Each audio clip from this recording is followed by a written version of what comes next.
പിതാവിൻ്റെയും പുത്രൻ്റെയും പരിശുദ്ധാത്മാവിൻ്റെയും നാമത്തിൽ ആമീൻ. സ്ലീബ പെരുന്നാളിന് ശേഷമുള്ള 5-ാം ഞായർ, സന്തോഷത്തിൻ്റെ സദ്വാർത്തയിലെ 52-ാമത്തെ എപ്പിസോഡ്. ഇന്നത്തെ സുവിശേഷം മത്തായിയുടെ 23-ാം അധ്യായം 1 മുതൽ 12 വരെയുള്ള വാക്യങ്ങൾ. യേശു ജനക്കൂട്ടത്തോടും തൻ്റെ ശിഷ്യന്മാരോടും അരുളി ചെയ്തു, നിയമജ്ഞരും ഫരിസയരും മോശയുടെ സിംഹാസനത്തിലിരിക്കുന്നു. അതിനാൽ അവർ നിങ്ങളോട് പറയുന്നതെല്ലാം അനുസരിക്കുകയും അനുഷ്ഠിക്കുകയും ചെയ്യുവിൻ. എന്നാൽ അവരുടെ പ്രവർത്തികൾ നിങ്ങൾ അനുകരിക്കരുത്. അവർ പറയുന്നു, പ്രവർത്തിക്കുന്നില്ല. അവർ ഭാരമുള്ള ചുമടുകൾ മനുഷ്യരുടെ ചുമലിൽ വെച്ചു കൊടുക്കുന്നു, സഹായിക്കാൻ ചെറുവിരൽ അനക്കാൻ പോലും തയ്യാറാകുന്നില്ല. മറ്റുള്ളവർ കാണുന്നതിന് വേണ്ടിയാണ് അവർ തങ്ങളുടെ പ്രവർത്തികളെല്ലാം ചെയ്യുന്നത്. അവർ തങ്ങളുടെ നെറ്റിപ്പട്ടകൾക്ക് വീതിയും വസ്ത്രത്തിൻ്റെ തൊങ്ങലുകൾക്ക് നീളവും കൂട്ടുന്നു. വിരുന്നുകളിൽ പ്രമുഖ സ്ഥാനവും സിനഗോഗുകളിൽ പ്രധാന പീഠവും നഗരവീഥികളിൽ അഭിവാദനവും ഇഷ്ടപ്പെടുന്നു. റബ്ബി എന്ന് സംബോധന ചെയ്യപ്പെടാനും ആഗ്രഹിക്കുന്നു. എന്നാൽ നിങ്ങൾ റബ്ബി എന്ന് വിളിക്കപ്പെടരുത്. എന്തെന്നാൽ നിങ്ങൾക്ക് ഒരു ഗുരുവേയുള്ളൂ, നിങ്ങളെല്ലാം സഹോദരന്മാരാണ്. ഭൂമിയിൽ ആരെയും നിങ്ങൾ പിതാവെന്ന് വിളിക്കരുത്. എന്തെന്നാൽ നിങ്ങൾക്ക് ഒരു പിതാവേയുള്ളൂ, സ്വർഗസ്ഥനായ പിതാവ്. നിങ്ങൾ നേതാക്കന്മാർ എന്നും വിളിക്കപ്പെടരുത്. എന്തെന്നാൽ ക്രിസ്തുവാണ് നിങ്ങളുടെ ഏക നേതാവ്. നിങ്ങളിൽ ഏറ്റവും വലിയവൻ നിങ്ങളുടെ ശുശ്രൂഷകനായിരിക്കണം. തന്നെത്തന്നെ ഉയർത്തുന്നവൻ താഴ്ത്തപ്പെടും, തന്നെത്തന്നെ താഴ്ത്തുന്നവൻ ഉയർത്തപ്പെടും. ദൈവമേ, സ്തുതിക്ക് യോഗ്യമാകുന്നു. ബാറയ്ക്കുമോ.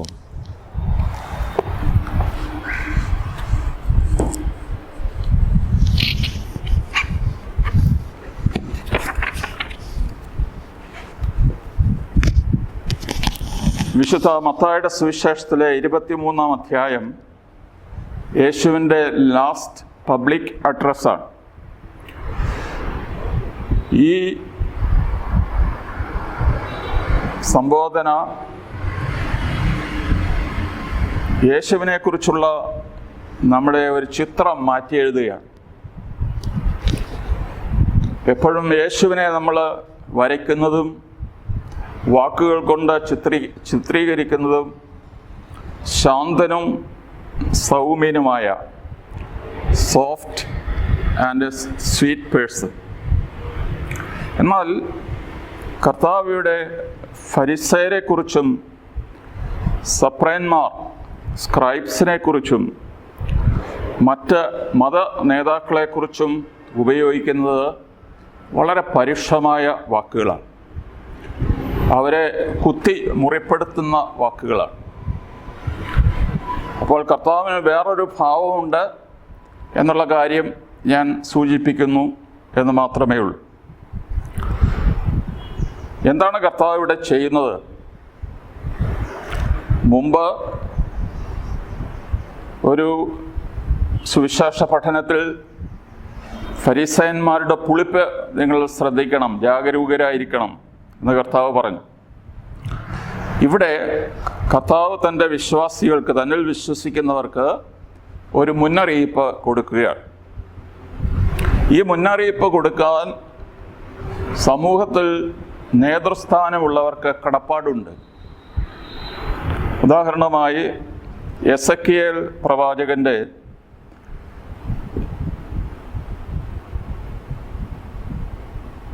33-ാം അധ്യായം 7 മുതൽ 8 വരെ വാക്യങ്ങൾ. മനുഷ്യപുത്ര, ഇസ്രായേൽ ഭവനത്തിന് കാവൽക്കാരനായി ഞാൻ നിന്നെ നിയോഗിച്ചിരിക്കുന്നു. എൻ്റെ നാവിൽ നിന്ന് വചനം കേൾക്കുമ്പോൾ നീ എൻ്റെ താക്കീത് അവരെ അറിയിക്കണം. ഞാൻ ദുഷ്ടനോട്, ദുഷ്ട, നീ തീർച്ചയായും മരിക്കുമെന്ന് പറയുകയും അവൻ തൻ്റെ മാർഗത്തിൽ നിന്ന് പിന്തിരിയാൻ നീ മുന്നറിയിപ്പ് നൽകാതിരിക്കുകയും ചെയ്താൽ അവൻ തൻ്റെ ദുഷ്പ്രവൃത്തിയിൽ തന്നെ മരിക്കും. എന്നാൽ അവൻ്റെ രക്തത്തിന് ഞാൻ നിന്നോട് പകരം ചോദിക്കും. ഇതാണ് എസെക്കിയേലിൻ്റെ പുസ്തകം നമ്മളെ പഠിപ്പിക്കുന്നത്. നേതൃസ്ഥാനത്തിരിക്കുന്നവരെ കാവൽക്കാർ എന്നാണ് വിളിച്ചിരിക്കുക. അപ്പോൾ കാവൽക്കാർക്ക് ഒരു ജോലിയുണ്ട്, മുന്നറിയിപ്പ് കൊടുക്കുക എന്നുള്ളത്. അത് ഇടയന്മാരുടെ ഉത്തരവാദിത്തമാണ്. തൻ്റെ ജനം അഭിമുഖീകരിക്കുന്ന അപകടങ്ങളെക്കുറിച്ച് മുൻസൂചന നൽകുക എന്നുള്ളത്. വിശുദ്ധ പൗലോസ് 3 വർഷം താമസിച്ച് സ്ഥാപിച്ച ഒരു സമൂഹമാണ് എഫേസുസിലെ സമൂഹം. അവിടെ പൗലോസ്ലീഹായ്ക്ക് ആത്മാവിൽ ഒരു പ്രചോദനം ഉണ്ടാകുന്നു.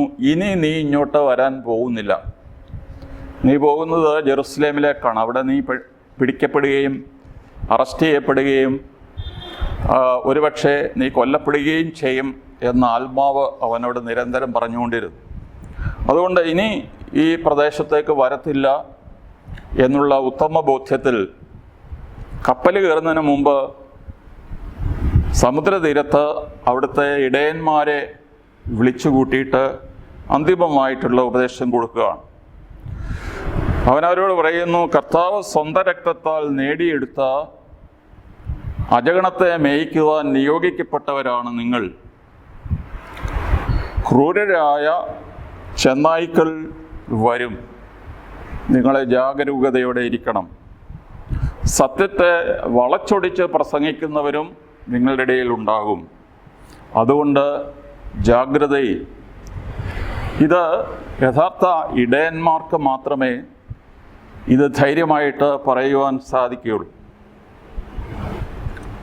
യേശു ഇവിടെ പറയുന്നത്, നിങ്ങൾ മോശയുടെ സിംഹാസനത്തിലിരിക്കുന്ന അധികാരികളെ, റിലീജിയസ് അതോറിറ്റീസിനെ നിങ്ങൾ അനുസരിക്കണം.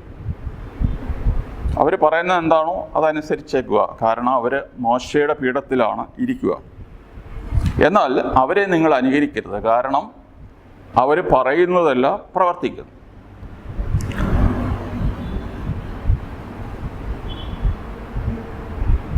പൗലോസ്ലീഹ അപ്പസ്തോല പ്രവൃത്തി 23 വിചാരണ ചെയ്യപ്പെടുകയാണ്. അപ്പോൾ പൗലോസ് അവകാശപ്പെട്ടു, ഞാൻ എൻ്റെ മനസ്സാക്ഷി പ്രകാരമാണ് പ്രവർത്തിക്കുക. പക്ഷേ അവിടെ ന്യായാസനത്തിലിരിക്കുന്ന അനനിയാസിന് അത് പിടിച്ചില്ല. പട്ടാളക്കാരോട് പറഞ്ഞു, അവൻ്റെ മുഖത്തടിക്കാൻ പറഞ്ഞു. അടിക്കാൻ പറഞ്ഞപ്പോൾ പൗലോസ്ലീഹ പറഞ്ഞു, വെള്ള പൂശിയ മതിലേ, കർത്താവ് നിന്നെ പ്രഹരിക്കാൻ പോകുന്നു. നീ ന്യായമായി വിധിക്കുന്നതിന് പകരം എന്നെ അന്യായമായി ശിക്ഷിക്കാൻ നീ കൽപ്പന കൊടുക്കുകയാണോ എന്ന് ചോദിച്ചു. അപ്പോൾ അടുത്തു നിന്നവർ പറഞ്ഞു, നീ പ്രധാന പുരോഹിതനെ അവഹേളിക്കുകയാണ്. അപ്പോൾ പൗലോസ് പറയുന്നുണ്ട്, എനിക്ക് തെറ്റുപറ്റിപ്പോയി, അദ്ദേഹം പ്രധാന പുരോഹിതനാണെന്ന് ഞാൻ അറിഞ്ഞില്ല. ജനത്തിലെ പ്രധാന പുരോഹിതന്മാരെ മാനിക്കേണ്ട എൻ്റെ കടമയുടെയാണ് എന്ന് അദ്ദേഹം പറഞ്ഞവസാനിപ്പിക്കും. അപ്പോൾ ഒരു അന്യായമായ പ്രവൃത്തി ചെയ്തതിനെ എതിർത്തു. പക്ഷേ ആ ചെയ്ത ആള് പ്രധാന പുരോഹിതൻ്റെ പീഠത്തിലിരിക്കുന്നതുകൊണ്ട് അയാളെ മാനിച്ചു. ഇതാണ് യേശു പറയുന്നത്. എന്തുകൊണ്ടാണ് ഫരിസയരെ അനുകരിക്കരുത് എന്ന് യേശു പറയാനുള്ള കാരണം, they put their piety on parade, on display. അവർ ചെയ്യുന്ന ഭക്തകൃത്യങ്ങളെല്ലാം മനുഷ്യരെ കാണണമെന്നവർ ആഗ്രഹിക്കുന്നു. They want to catch the eyes of people. അവർ അരപ്പട്ടയ്ക്ക് വീതിയും തൊങ്ങലുകൾക്ക് നീളവും കൂട്ടുന്നു. അവർ പ്രധാനപ്പെട്ട തെരുവുകളിൽ 2 തെരുവുകൾ സന്ധിക്കുന്ന മൂലകളിൽ നിന്നുകൊണ്ട് കൈ ഉയർത്തി പ്രാർത്ഥിക്കുന്നു. അവർ ദാനധർമ്മം ചെയ്യുന്നതിന് മുമ്പായിട്ട് അവരുടെ സേവകരെ കൊണ്ട് കാഹളം മുഴക്കുന്നു. കാരണം കാഹളം മുഴക്കുന്ന സ്ഥലത്തേക്ക് എല്ലാവരുടെയും ശ്രദ്ധ തിരിയുമ്പോൾ അവർ ആഘോഷമായി പാവപ്പെട്ടവൻ്റെ പാത്രത്തിലേക്ക് 2 തുട്ടുകൾ ഇട്ട് കൊടുക്കുന്നു. അവർ ഉപവസിക്കുമ്പോൾ അവരുടെ മുഖം മ്ലാനമാക്കുന്നു. എന്നാൽ കർത്താവ് പറയുന്നു, നീ പ്രാർത്ഥിക്കുമ്പോൾ നീ മുറിയിൽ കടന്ന് നീയും നിൻ്റെ സ്വർഗസ്ഥനായ പിതാവും മാത്രമായിരിക്കുമ്പോൾ പിതാവിനോട് സംസാരിക്കുക. അതുപോലെ നീ ഉപവസിക്കുമ്പോൾ നിൻ്റെ മുഖം മ്ലാനമാക്കരുത്. നീ ഉപവസിക്കുന്നു എന്ന് തന്നെ ആരോടും പറയരുത്. ആർക്കെങ്കിലും നീ വളരെ ക്ഷീണിതനാണ് എന്നൊരു തോന്നൽ പോലും ഉണ്ടാകരുത്. അതുകൊണ്ട് നീ നിൻ്റെ മുഖം മിനുക്കുക, നീ സന്തോഷമായിട്ടിരിക്കുക. അപ്പോൾ നീ ചെയ്യുന്ന സൽപ്രവർത്തികൾ ദൈവവും നീയും മാത്രമേ അറിയാവൂ. അതേസമയം തന്നെ യേശു പറഞ്ഞിട്ടുണ്ട്, നിങ്ങളുടെ സൽപ്രവർത്തികൾ കണ്ട് എൻ്റെ സ്വർഗസ്ഥനായ പിതാവിനെ മഹത്വപ്പെടുത്തേണ്ടതിന് നിങ്ങളുടെ വെളിച്ചം അവരുടെ മുമ്പിൽ പ്രകാശിക്കട്ടെ എന്നും പറഞ്ഞിട്ടുണ്ട്. അപ്പോൾ ഇത് രണ്ടും കൂടെ എങ്ങനെയാണ് പൊരുത്തപ്പെടുക? ഉദ്ദേശശുദ്ധിയിലാണ് കാര്യം. ഒന്ന്, സ്വർഗസ്ഥനായ പിതാവിനെ മഹത്വപ്പെടുത്തുന്ന കാര്യമാണ്. മറ്റത് അവരെ സ്വയം മഹത്വപ്പെടുത്തുന്ന കാര്യമാണ്. ഞാൻ നല്ലവനാണ്, നീതിമാനാണ്, പണ്ഡിതനാണ് എന്ന് കാണിക്കാൻ വേണ്ടി ഒരു കാര്യം ചെയ്യുന്നതും സ്വർഗസ്ഥനായ പിതാവിനെ മഹത്വപ്പെടുത്തുക എന്നുള്ളതും രണ്ടും 2 കാര്യങ്ങളാണ്. അതുപോലെ ഈ ഫരിസയന്മാർ ചെയ്തിരുന്ന വേറൊരു കാര്യം, അവർ തെരുവീഥികളിലൂടെ നടക്കുമ്പോൾ എല്ലാവരും അവരുടെ തൊപ്പിയെടുത്ത് തലകുനിച്ച് റാബി റാബി എന്ന് പറയുമായിരുന്നു. അത് അന്നത്തെ ഒരു ആദരവിൻ്റെ ഭാഗമാണ്. അപ്പോൾ ഈ അവരെ റബ്ബി എന്ന് പറഞ്ഞാൽ ഗുരുവെന്ന് നമ്മൾ വിവർത്തനം ചെയ്യും. എന്നാൽ റബ്ബി എന്ന വാക്കിൻ്റെ അർത്ഥം വലിയവൻ എന്നാണ്. റംബാൻ എന്ന ഒരു പദം നമ്മൾ ഉപയോഗിക്കാറുണ്ട്, റംബാംപട്ടം. അപ്പോൾ ഒരു ആശ്രമത്തിലെ ശ്രേഷ്ഠൻ്റെ പേരാണ് റംബാൻ, ഏറ്റവും ഉയർന്ന പദവി വഹിക്കുന്ന ആൾ. അപ്പോൾ ഈ ആദരവ്, ഗുരു എന്നുള്ള രീതിയിൽ ഉള്ള ബഹുമാനം പിടിച്ചു പറ്റാനായിട്ട് ഇവർ പരിശ്രമിക്കുന്നു, അതിനായിട്ട് തത്രപ്പെടുന്നു എന്ന് കർത്താവ് പറയുന്നു. അതുപോലെ കർത്താവ് ഇവിടെ പറയുന്നൊരു കാര്യം, ഈ ദൈവപിതാവിൻ്റെ അല്ലെങ്കിൽ യേശു ക്രിസ്തുവിൻ്റെ ടൈറ്റിലുകൾ ആരും പിടിച്ചെടുക്കരുത് എന്ന് പറയുമ്പോൾ, പിതാവാണ്, യേശു ക്രിസ്തു ലോകത്തിൻ്റെ ഗുരുവാണ്. അതുകൊണ്ട് ഇത് കൈവശപ്പെടുത്തരുത് എന്ന് പറഞ്ഞാൽ എന്താണ് മനസ്സിലാക്കുക? കർത്താവ് തന്നെ തൻ്റെ വളർത്തുപിതാവായ യൗസേപ്പിനെ ആബ്ബ എന്ന് വിളിച്ചു, സ്വർഗസ്ഥനായ പിതാവിനെയും ആബ്ബ എന്ന് വിളിച്ചു. അപ്പോൾ യഥാർത്ഥത്തിൽ തൻ്റെ പിതാവല്ലാത്ത ഒരാളെ, യൗസേപ്പിനെ, എന്തിനാണ് ആബ്ബ എന്ന് വിളിച്ചത്? തീർച്ചയായിട്ടും ദൈവത്തിൻ്റെ 10 കൽപ്പനകളിലൊന്ന് നിൻ്റെ പിതാവിനെയും മാതാവിനെയും ബഹുമാനിക്കുക. ദൈവം നിനക്ക് തരുന്ന രാജ്യത്ത് നീ ദീർഘായുസ്സോടെ വാഴുവാൻ തക്കവണ്ണം നിൻ്റെ അപ്പനെയും അമ്മയും ബഹുമാനിക്കുക എന്ന് പഠിപ്പിച്ചതും ദൈവമാണ്. അതുകൊണ്ട് നമ്മുടെ അപ്പന്മാരെ അപ്പ എന്ന് വിളിക്കരുത് എന്നല്ല, അല്ലെങ്കിൽ പള്ളിയിലെ അച്ഛനെ അച്ഛ എന്ന് വിളിക്കരുത്, അല്ലെങ്കിൽ മെത്രാനെ പിതാവ് എന്ന് വിളിക്കരുത് എന്നുള്ള അർത്ഥത്തിലല്ല. ചില മനുഷ്യർ ഈ ടൈറ്റിലുകളിൽ രമിക്കുന്ന മനുഷ്യരുണ്ട്. നമുക്ക് തന്നെ സഭയിൽ ധാരാളം ടൈറ്റിലുകളുണ്ട്. മാർപ്പാപ്പായെ അഡ്രസ് ചെയ്യുമ്പോൾ യുവർ ഹോളിനെസ് എന്ന് പറയും, ഒരു കർദിനാളിനെ അഡ്രസ് ചെയ്യുമ്പോൾ യുവർ എമിനൻസ് എന്ന് പറയും, ഒരു ആർച്ച് ബിഷപ്പിനെ അഡ്രസ് ചെയ്യുമ്പോൾ യുവർ ഗ്രേസ് എന്ന് പറയും, ഒരു മെത്രാനെ അഭിസംബോധന ചെയ്യുമ്പോൾ യുവർ എക്സലൻസി എന്ന് പറയും. Monsignor Corepiscopa, reverend father, Periya ബഹുമാനപ്പെട്ട മദർ, സഭയുടെ വിശ്വസ്ത പുത്രൻ, ഷവലിയാർ എന്നൊക്കെ ഓരോ പദവികൾ ഇങ്ങനെ മനുഷ്യരെ ബഹുമാനിക്കാൻ നമ്മൾ കൊടുത്തിട്ടുണ്ട്. അപ്പോൾ ആരെങ്കിലും ഈ പദവികൾ ഉപയോഗിച്ച് എന്നെ വിളിച്ചില്ലെങ്കിൽ എനിക്കത് ഒരു പ്രയാസമായിട്ട് തോന്നുന്നെങ്കിൽ തീർച്ചയായിട്ടും അത് തെറ്റാണ്. നമ്മൾ ചിലപ്പോൾ ഫോർമാലിറ്റിക്ക് വേണ്ടി ഈ പദങ്ങളൊക്കെ ഉപയോഗിച്ചാലും ഇന്നത്തെ മാർപ്പാപ്പ തന്നെ നമ്മളോട് പറഞ്ഞിട്ടുണ്ട്, ജീവിതത്തിൻ്റെ ലാളിത്യം പിടിക്കുക. ഈ പഴയ സഭയുടെ രാജകുമാരൻ, അത്യുന്നത കർദിനാൾ എന്നുള്ള പദവികളൊക്കെ പണ്ടേ കളഞ്ഞു കുളിച്ചതാണ്. അപ്പോൾ ഈ ജീവിതത്തിൻ്റെ ലാളിത്യം, സുവിശേഷത്തിൻ്റെ ലാളിത്യം നമ്മളൊന്നുകൂടി പുൽകുവാൻ പരിശ്രമിക്കണം എന്നുള്ള ഒരു പ്രൊഫറ്റിക്കായിട്ടുള്ള പ്രവാചക ശബ്ദമാണ് ഇപ്പോൾ നമ്മുടെ മാർപ്പാപ്പ ഫ്രാൻസിസ് മാർപ്പാപ്പ നൽകിക്കൊണ്ടിരിക്കുന്നത്. അതുകൊണ്ട് പദവികൾ കൂട്ടിച്ചേർത്ത്, ഡിഗ്രികൾ കൂട്ടിച്ചേർത്ത് അതിൽ എന്തോ അഭിമാനം കൊള്ളുന്ന ആ രീതി സുവിശേഷ അരൂപിക്ക് ചേർന്നതല്ല എന്ന് കർത്താവ് നമ്മളെ പഠിപ്പിക്കുന്നു. അതുപോലെ നിങ്ങളിൽ ഏറ്റവും വലിയവനാകാൻ ആഗ്രഹിക്കുന്നവൻ ഏറ്റവും ചെറിയവനാകണം. അതാണ് ഉയർച്ചയ്ക്കുള്ള മാർഗം.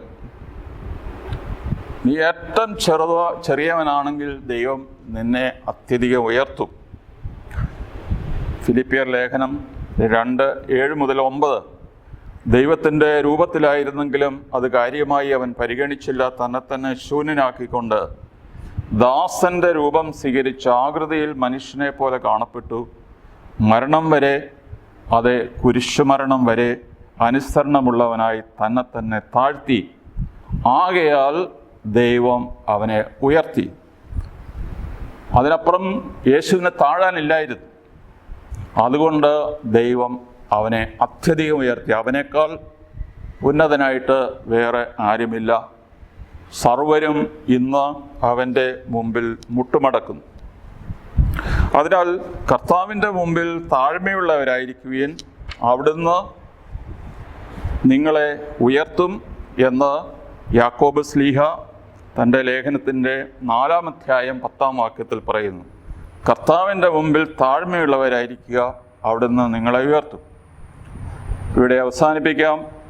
മനുഷ്യൻ്റെ കാപട്യം, ജാട, മനുഷ്യരിൽ നിന്ന് ആദരവുകൾ പിടിച്ചു പറ്റാനുള്ള ഒരു ഭ്രമം, ദൈവഭക്തിയെ ഷോ ആയി മാറ്റുന്ന ഒരു പ്രവണത, ഇതിനെതിരായിട്ടാണ് കർത്താവ് ഇന്നത്തെ സുവിശേഷത്തിലൂടെ നമ്മളോട് സംസാരിക്കുന്നത്. പിതാവിനും പുത്രനും പരിശുദ്ധ റൂഹായ്ക്കും സ്തുതി, ആദ്യം മുതൽ എന്നേക്കും. ആമേൻ.